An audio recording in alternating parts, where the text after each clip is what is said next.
अगर हम इंसानी तारीख को देखें तो सल्तनतें बनी और मिट गईं, एम्पायर्स आए और चले गए, लेकिन एक चीज है जो कभी नहीं टूटी, और वो है मार्गदर्शन की एक अटूट श्रृंखला। ये एक ऐसी कहानी है जो पहले इंसान से शुरू होती है और आखिरी नबी पर जाकर खत्म होती है। ये हमें बताती है कि हर दौर में, हर जमाने में इंसानियत को रास्ता दिखाने वाला कोई न कोई जरूर मौजूद था।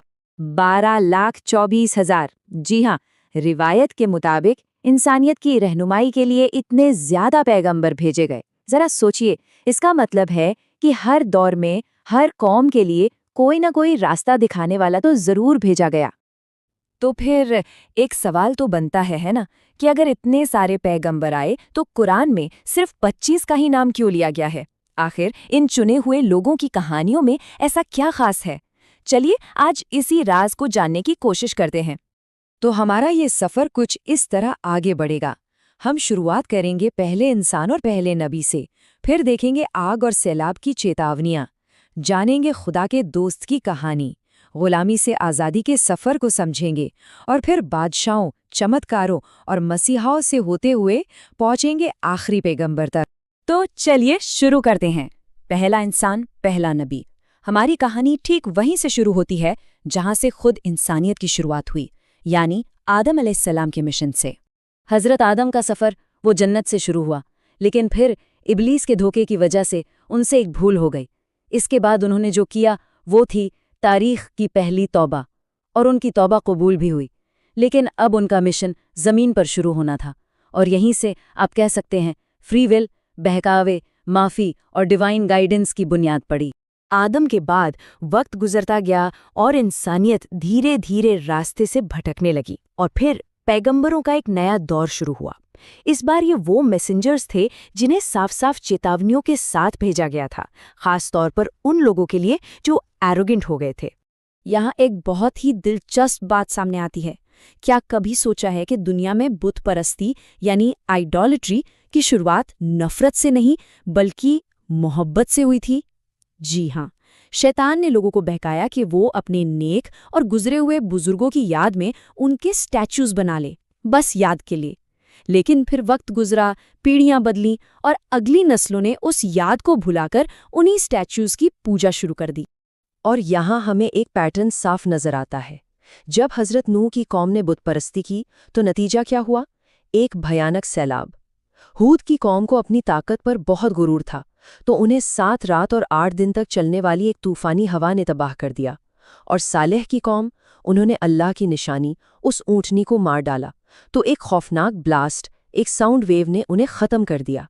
हर कहानी में एक ही सबक छिपा है। जब भी इंसानियत अपनी हदें पार करती है तो कुदरत का कानून अपना काम करता है। अब कहानी एक ऐसे मोड़ पर आती है जहां एक ऐसी शख्सियत का जिक्र है जो अकेले ही पूरी सल्तनत के खिलाफ खड़े हो गए।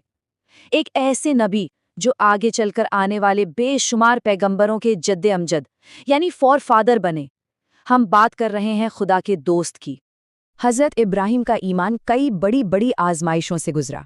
सोचिए, उन्होंने उस वक्त के जालिम बादशाह नमरूद को चैलेंज किया। नतीजा, उन्हें आग में फेंक दिया गया, लेकिन अल्लाह के हुक्म से वही आग उनके लिए ठंडी और सलामती वाली बन गई। फिर उन्हें अपने ही बेटे की कुर्बानी देने का हुक्म मिला। ये शायद उनके सब्र का सबसे बड़ा इम्तिहान था, और आखिर में उन्होंने अल्लाह के घर यानी काबा को तामीर किया। और हाँ, ये समझना बहुत ज़रूरी है कि हज़रत इब्राहीम के 2 बेटों से ही नबूवत की 2 अलग अलग ब्रांचेस निकलीं।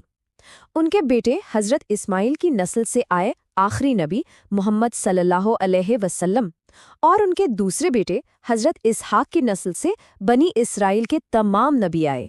अब कहानी का रुख मिस्र की तरफ मुड़ता है, वो सरजमीन जहां हज़रत इब्राहीम की नस्ल के साथ गुलामी से लेकर आज़ादी तक की एक हैरत अंगेज दास्तान जुड़ी हुई है। और ये कहानी शुरू होती है हज़रत यूसुफ से, एक ऐसा बेटा जिसे अपने पिता से बेइंतहा मोहब्बत मिली, लेकिन यही मोहब्बत उनके भाइयों की जलन की वजह बन गई। और यहीं से एक ऐसे सफ़र की शुरुआत हुई जिसका पहला पड़ाव था एक अंधेरा कुआं। कुएं से तो निकल आए, लेकिन मुश्किलें ख़त्म नहीं हुईं। उन्हें मिस्र के बाजार में गुलाम की तरह बेच दिया गया। और बात यहीं ख़त्म नहीं हुई, एक झूठे इल्ज़ाम ने उन्हें जेल की अंधेरी कोठरी तक पहुंचा दिया, یہ ان کے صبر اور ایمان کی ایک اور بہت سخت آزمائش تھی۔ لیکن کہتے ہیں نا، جسے اللہ رکھے اسے کون چکھے۔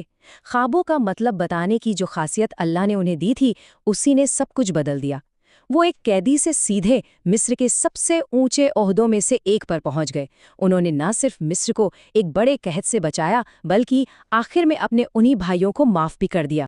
اور اب مصر کی کہانی میں حضرت موسیٰ کے دور کی شروعات ہوتی ہے، اور اس دور کی پہچان ہے ان کے دشمن فرعون کا وہ گھمنڈ بھرا اعلان، جب اس نے کہا، میں تمہارا سب سے بڑا رب ہوں۔ یہ ایک الٹیمیٹ شو ڈاؤن تھا۔ سوچئے، ایک طرف فرعون اور اس کی طاقت، دنیا کی سب سے بڑی فوج، 70,000 سے زیادہ ماہر جادوگر اور بے پناہ پاور، اور دوسری طرف حضرت موسیٰ، جن کے پاس تھی صرف ایک لاٹھی، اٹوٹ ایمان اور اللہ کی مدد، اور اسی ٹکراو کا نتیجہ تھا لال ساگر کا 2 حصوں میں بٹ جانا۔ اس کے بعد نبوت کا یہ سلسلہ نئی شکلیں لیتا ہے۔ اب جو دور آتا ہے وہ ہے طاقتور بادشاہوں کا، حیران کر دینے والے چمتکاروں کا، اور ایک مسیحا کا۔ بنی اسرائیل کے نبیوں نے اللہ کی قدرت کو بڑے الگ الگ طریقوں سے دنیا کو دکھایا۔ حضرت داؤد ایک واریر کنگ تھے جنہیں زبور دی گئی۔ ان کے بیٹے حضرت سلیمان، انہیں تو ایسی بادشاہت ملی جو نہ کسی کو پہلے ملی نہ بعد میں۔ ہوا، جنات اور جانور تک ان کے حکم مانتے تھے۔ حضرت یونس، جنہیں ایک بڑی مچھلی نے نگل لیا تھا، ان کی کہانی ہمیں بتاتی ہے کہ اندھیروں میں کی گئی دعا کیسے قبول ہوتی ہے۔ اور پھر حضرت عیسیٰ، وہ مسیحا جو بین باپ کے پیدا ہوئے اور جنہوں نے مردوں کو زندہ کرنے جیسے بے مثال چمتکار دکھائے۔ اور اب یہ کہانی اپنے آخری پڑاؤ پر پہنچتی ہے۔ حضرت عیسیٰ کے آسمان پر اٹھائے جانے کے بعد لگ بھگ 600 سال کی خاموشی چھائی رہی، لیکن اب وقت آ گیا تھا کہ اس سلسلے کو مکمل کیا جائے۔ اور وہ لمحہ آتا ہے غار حرا میں، جب پیغمبر محمد صلی اللہ علیہ وسلم پر پہلی وحی نازل ہوتی ہے، اور پہلا لفظ جو اترتا ہے وہ ہے اقرا، یعنی پڑھو۔ یہ پوری انسانیت کے لیے آخری پیغام کی شروعات تھی۔ یہاں ایک بہت اہم بات سمجھنے والی ہے۔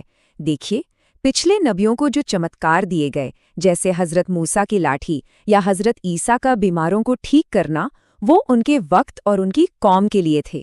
لیکن آخری نبی کو ایک ایسا چمتکار دیا گیا جو کسی ایک وقت کے لیے نہیں بلکہ ہمیشہ کے لیے ہے، اور وہ ہے خود قرآن، ایک زندہ پیغام جو ہر زمانے کے لیے ہے۔ تو ایک غار میں ایک اکیلے انسان سے شروع ہوا یہ سفر آج دنیا بھر میں پھیلے ایک مذہب تک پہنچ چکا ہے۔ پیغام پہنچا دیا گیا۔